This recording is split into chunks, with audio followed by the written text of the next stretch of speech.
We will move to 17th question. An electron of mass me and a proton of mass mp are moving with the same speed. The ratio of their de Broglie wavelength is. So I need to calculate lambda E divided by lambda P. You know lambda is equal to H divided by mv. H and V are constant. So it becomes now lambda E divided by lambda P. It depends only on mass. It is inversely proportional to mass. So it is mp divided by me. So mass of proton is 1.67 into 10 to the power minus 27 divided by 9.1 into 10 to the power minus 31. So it is 1836. Option B is correct for 17th question. 18th question, my dear students.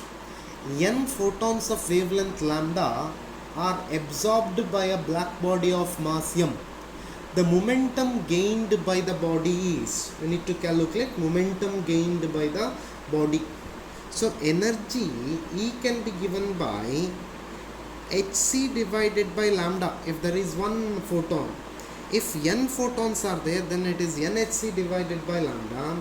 So momentum P becomes now E divided by c, which becomes now nhc divided by lambda c.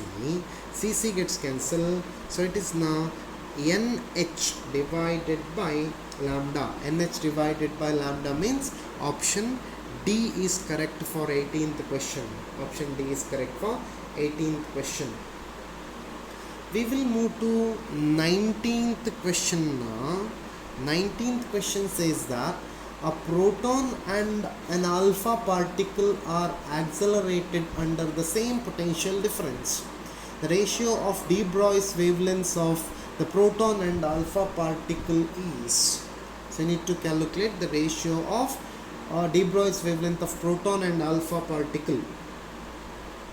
So for 19th question, when a charged particle of charge q and mass m are accelerated under the potential difference, then I can say that q is equal to half mv square, or mv becomes equal to now square root of 2mq into v. So lambda is nothing but de Broglie wavelength. Lambda is equal to h divided by mv, which is equal to h divided by square root of 2mq into v.